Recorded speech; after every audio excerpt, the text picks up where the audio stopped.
Ngayon naman, ituturo ko naman sa inyo ang bagong update at step-by-step tutorial kung paano kayo makakuha ng inyong PSA birth certificate online. So, bago yan, kung kayo ay bago sa aking vlog, please consider to subscribe para updated kayo lagi sa mga videos ko.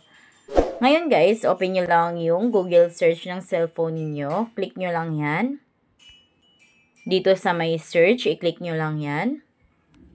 Dito, i-search nyo lang yung PSA birth certificate online. Ayan. Dito sa PSA birth certificate online, meron kayong dalawang website na mapagpipilian. So, pwede kayong makakuha ng inyong birth certificate online through this website, PSA Helpline, or kaya dito sa PSA Service. Ayan. So, dalawang website lamang ang legit guys. Kung kaya, check nyo yung website na pagkukunan ninyo. Again, PSA Helpline at saka PSA Service lamang. So, itong dalawang tong website na ito ang legit. Ngayon, dito yung pipiliin ko lang is itong PSA Helpline. Ayan, click natin yan. So, dito, mas mabilis na yung pag-process na ating mga birth certificate dahil ito ay online na. I-deliver na lang yan sa bahay ninyo. So, dito, click na natin tong order now. Ayan, o-orderin na natin ang ating PSA birth certificate. Dito, pwede nyo makuha ang inyong birth certificate or kaya marriage contract, sinumar, or death certificate. So, ang kukunin natin ngayon, dahil ang tutorial na ito is about sa birth certificate, kung kaya yan yung pipiliin natin. Click natin yan. Ayan. Ayan na yung napili natin, yung birth certificate. Dito sa may box, click nyo lang yan. Ayan. Pag may check na, okay na yan. Scroll nyo lang pababa. Click nyo lang itong continue. Ayan. So, dito kung halimbawa birth certificate niyo ang kukunin niyo, so piliin niyo itong my own birth certificate. Then, kung halimbawa naman para sa magulang ninyo or sa kapatid ninyo, ayan. So, ang piliin niyo is for someone else. Click natin yan. Ayan. So, dito, ang kukunan ko ng PSA birth certificate is yung mama ko. So, pipiliin ko yung my mother. Click natin yan. Ayan. Then, scroll nyo lang pababa. Then, makikita nyo dito ang continue. Click natin yung continue. Ayan. Then, dito, request for mother's birth certificate. So, ito yung kailanganing information na kailangan nila para ma-process ito. So, click natin yung continue. Ayan. Then, as you can see dito guys, meron siyang 7 steps para matapos natin ito. Dito, for more information, basahin nyo na lang yan. So, yan is mga lamang reminders or take note. Tulad dito, kung kayo naman ay below 18 years old, hindi pwedeng kunan nyo ng birth certificate yung parents ninyo. So, dapat 18 years old and above na kayo. Dito sa baba, guys, scroll nyo lang. So, itong information na ito is information ninyo. So, kung sino yung nag-request, so, details or information ninyo ang ilagay nyo dito. So, dahil ako yung nag-request, so, lagay ko dito, ako ay female, dahil ako ay babae. So, click natin yung may circle ng female. Ayan. Next is your civil status. Ano nga ba yung civil status ninyo? Married ba kayo or single? So, kung halimbawa kayo ay single, so, click natin yan yung circle ng single. Ayan. Next is your first name. So, ano yung pangalan ninyo? Requester name. So, pangalan ninyo yung ilagay ninyo dito kung sino yung nag-request. Next is your middle name. So, lagay natin middle name natin. Then, next is your last name. Apelyido ninyo. Lagay ninyo. Ayan. Next is your birthday. So, lagay natin yung month. Click natin yung month. Then, kung anong month kayo pinanganak. So, ako is, ayan. Next is day. Kung anong date. Ayan. Then, kung anong year. Ayan. So, take note dito guys, kung ano yung details dito na ilagay ninyo, dapat match yan sa inyong ID. Dahil hindi ibibigay ni delivery rider yung birth certificate na ito kung hindi match yung information ninyo sa details na nailagay nyo dito.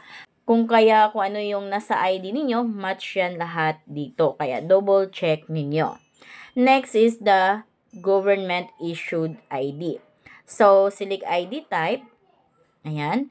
So, dito guys, mamimili kayo ng ID dito na anong meron kayo.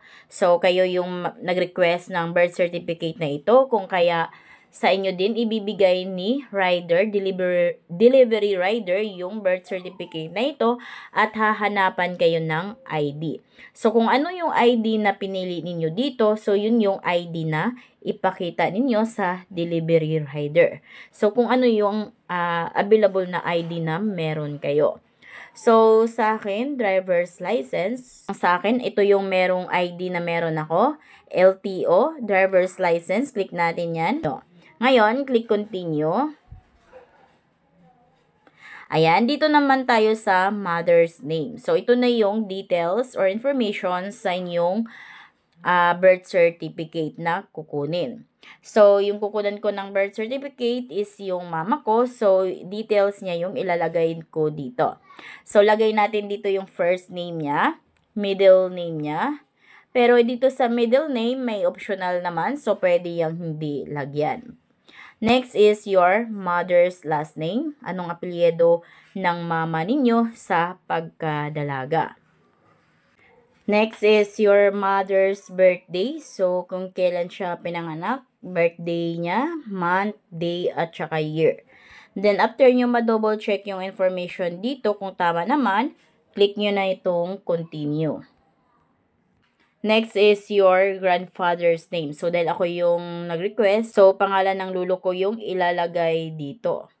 Then, halimbawa sa mga tao naman na walang father's name sa mga birth certificate nila, so, pwede nyo itong i-click. Ayan, yung may box. Click nyo yan. Then, pag may check na okay na yan, so, uncheck natin naman yan kung halimbawa naman may pangalan sa birth certificate. Next naman is mama nung kinunan nyo ng birth certificate. So, mama nung mama ko. Lagay nyo lang yung first name niya, middle name, at saka last name. Then, after nyo malagay, click nyo na itong continue. Next is her birth province. So, click natin yan. Halimbawa, pinanganak siya ng Southern Leyte. So, yan yung pipiliin niyo. Then, next is her birth municipality. Click natin yan. Yan. Click natin yan. Next, click continue. Okay, nasa steps 6 na tayo.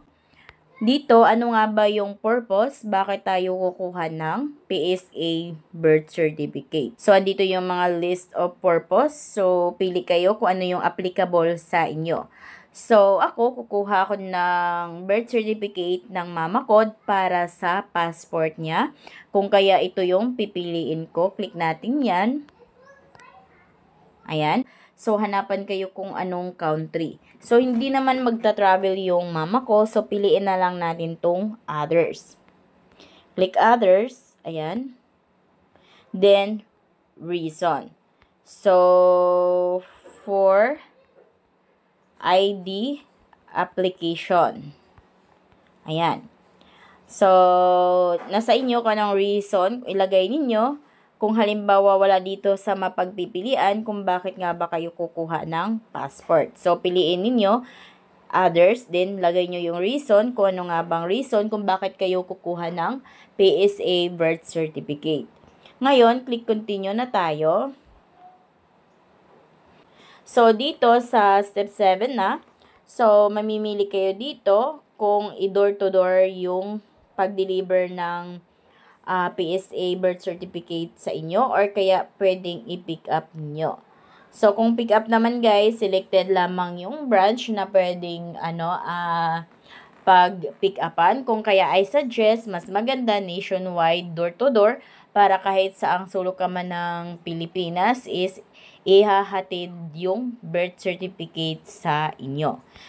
Next is the recipient. So, dito guys, ilagay nyo yung exact address kung saan gusto nyo i-deliver yung birth certificate.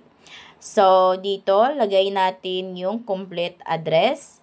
Dahil dito, i-deliver yung birth certificate. So, lagay nyo yung house number and street name, subdivision or building name. Pero kung halimbawa naman, di kayo nakatira sa subdivision or building, so skip nyo lang yung details dito sa subdivision or building name. So, pwedeng hindi yan lagyan. Next is the delivery province, delivery municipality, barangay, at saka zip code. So, kung ano yung zip code ng lugar ninyo. So, kung halimbawa kayo ay nakatira sa Antipolo City, so, i-search nyo lang sa Google search, Antipolo City, zip code, lalabas na dyan yung zip code. Next is your cellphone number. Dapat updated ang inyong cellphone number. Then, your email address. Dahil dyan din mag-update si PSA na ano na ba yung mga status ng inyong order. So, dyan sila mag-email na i-deliver na within that day yung inyong PSA birth certificate na ni-request. So, after nyo ma-fill out yung mga delivery address ninyo dito, so, click nyo na itong continue. Then, ayan guys, double check nyo yung mga information na nilagay ninyo dito. Then, pag na-double check nyo na at tama naman yung mga information na nailagay ninyo dito, so, pwede na kayong makapag-proceed dito. So, again, double check, triple check nyo yung nakalagay dito kung tama ba. Dito sa baba, makikita nyo yung amount due is 365 pesos. So, itong amount na ito, yan yung babayaran natin. So, mas maganda kung bayaran nyo yan online para hindi na kayo mamasahe, hindi na kayo pupunta pa sa ibang mga payment centers. So, dito, hanggat hindi nyo ito bayaran, yung 365 online, hindi ito i-process ni PSA. So, kailangan magbayad kayo guys para ma-process ito. Dahil pag once na hindi nyo ito bayaran, so hindi din ito ma-process. Dahil ito ay payment first. So, dito sa baba naman, kailangan nyo lang i-click itong mga circles. Ayan, click nyo yung mga circle. Dito naman, pwedeng mag-nominate kayo ng authorized person para mag-receive. So, sa akin, ako talaga ang magre-receive nitong ni-request ko na birth certificate kung kaya ito yung pipiliin ko. Pero kung halimbawa guys, hindi kayo makapag-receive nitong birth certificate, is pwede naman kayo ng authorized representative. So, ngayon, dito naman, double check nyo yung information ninyo kung tama ba. So, dito ako yung magre-receive, kaya pangalan ko yung nandyan.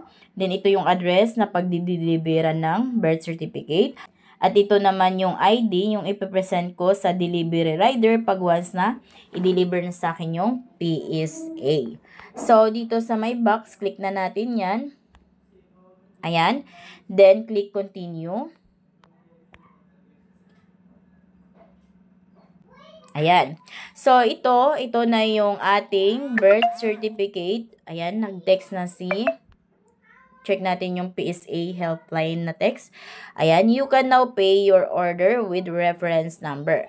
So, itong reference number na ito na yung maigamit natin para makapagbayad tayo through GCash. Kahit sa payment center is pwede. Ayan, so as you can see dito, ito yung payment reference number natin. Yan din yung tinext sa atin ni PSA helpline. Dahil may reference number na tayo, pwede na makapagbayad through online. So, pwede kayo makapagbayad through credit card ninyo, GCash, Maya, bayad online, 7-Eleven, bayad center, or Palawan Pawn Shop. Then, meron pang other options, Banknet, at saka Dragon Pay. Ayan. So, guys, kumpara naman sa mga tutorial kung paano kayo makapagbayad sa inyong PSA through online. So, meron akong mga tutorial niyan. I-search nyo lang ito sa YouTube. PSA Helpline Jubes Vlog. Lalabas na dyan yung mga madaming options ko kung paano kayo makapagbayad ng PSA ninyo through online. So, after nyo makapagbayad nito, ipaprocess na ito ni PSA. Then, maghintay na lamang kayo ng 1 week kung kayo ay within Metro Manila. Then, within 2 weeks naman kung kayo is outside Metro Manila. So, hintayin na lang yung email ni PSA na for delivery na. Or mag-text din si delivery rider na nasa area na sila sa inyo para ibigay sa inyo yung request na birth certificate ninyo. So, ganun lang guys. So, kung kayo ay bago sa aking vlog, please consider to subscribe para updated kayo lagi sa mga videos ko. Thank you for watching!